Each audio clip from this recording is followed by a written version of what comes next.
Hello, everyone, and welcome to Crypto Atlas. This is your SafeMoon Sunday AMA recap for Sunday, October 3rd, 2021.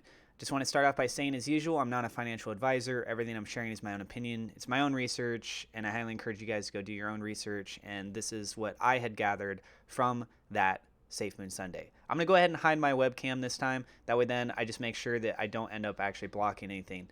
Let's go on into this. iOS update. The ball is in Apple's court right now. The open beta test for the iOS devices is up for 10,000 users currently. And there has been one update that was released afterwards, which was posted online, and people were able to try and download that as well. It's basically a first come, first serve circumstance. And the team is waiting to hear back from the Apple team to find out what specifically it is this time of why they rejected it, because they didn't really clarify anything. And if best case scenario is actually an error, this will be up very, very soon. But we have to wait and see. SafeMoon version 2 will use the same burn wallet as version 1. The consolidation, the concept's really simple. It's like if you have 100 pennies, it's the equivalent to $1. 1 trillion total supply. This is huge, guys. This is taking us from a 1 quadrillion total, which is what we had going on with SafeMoon version 1, and it's going to take it down to 1 trillion total. So there's roughly about 500 billion or so in circulation right now. And there's going to be, after this consolidation, roughly 500 billion in circulation. So whatever amount you have of SafeMoon, just divide that by 1,000. Fees will be reduced to 2% for transactions where you're sending it to other wallet addresses. That will make it easier for everyday regular transactions, but they will retain the fee for standard purchases and selling. So that 10% fee we're referring to. The wind turbines will help contribute to SafeMoon burn every time it spins.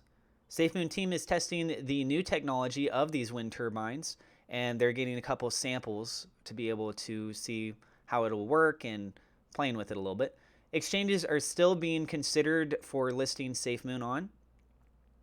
SafeMoon card is still in progress but delayed due to the compliance process. The SafeMoon hard wallet is in development, but features such as the security is still under development, and the time frame needs to fit in line with other product releases to create a strong ancillary product.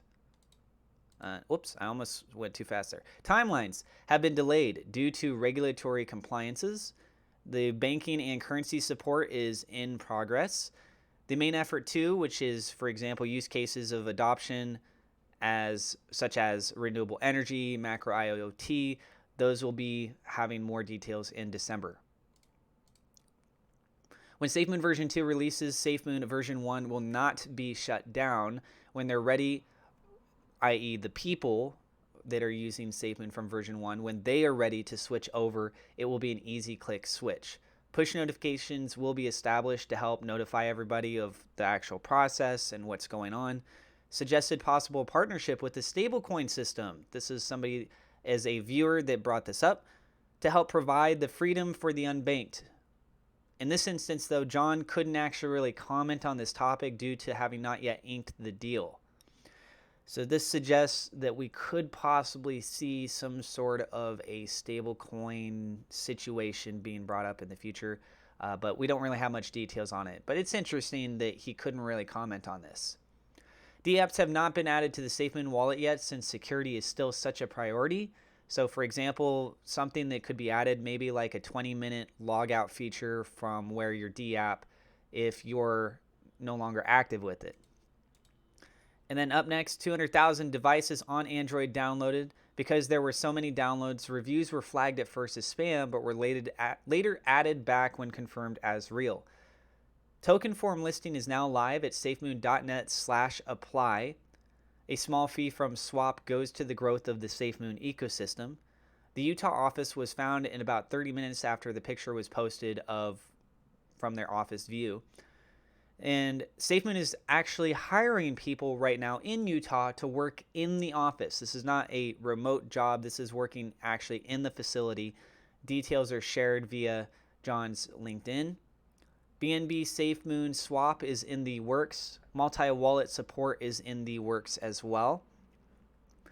Google Authenticator issues appear to be an issue where the time on your phone is not actually matching the time with the authenticator. So you got to make sure you get that synced up correctly if you guys were having issues with that. Plans are to have an inclusion of multiple wallets within the SafeMoon app. So for example, if you have your main wallet, maybe make a secondary wallet and you're using that as something to pay for your kids, to pay somebody else for a job, or you're actually using that to spend on things. So they do have plans to include multiple wallets within the actual same app. SafeMoon will not be a proof of work consensus model. This is very interesting because Bitcoin is proof of work. And when we heard about the wind turbines, that suggested a proof of work concept like a mining rig essentially. But John had clarified that it will not be proof of work, it will be something else. But he did not clarify what it is. Consolidation does not plan to change the percentages for now. So that means on the SafeMoon version 2, the percentages we're seeing on version 1, right now there's nothing being suggested that changing. And lastly, the encryption enhancements is still being worked on and improved. So security, making sure that we are protected with our cryptocurrencies. They are constantly pushing the boundary of what they can actually do. So that does it for this SafeMoon AMA recap for Sunday, October 3rd. Let us know in the comments what you guys are most excited for. I think a lot of people are going to be talking about the consolidation now that we know that the new total supply is going to be 1 trillion and everything's going to be reduced from 1,000 to whatever you have now. Visually, it's going to look a lot better. That's going to help with pairings as well for new token listings with Bitcoin and with Ethereum. So looking forward to that. I do have referral links in the description. If you want to get free cryptocurrency or free stock, feel free to go check those out, guys. And if you're new to the channel, do not forget to hit subscribe, hit the thumbs up like button. It does help us out with the YouTube search algorithm. And feel free to share this video on social media so that other people have a brief recap as well. Thank you guys so much, and I will see you in the next episode.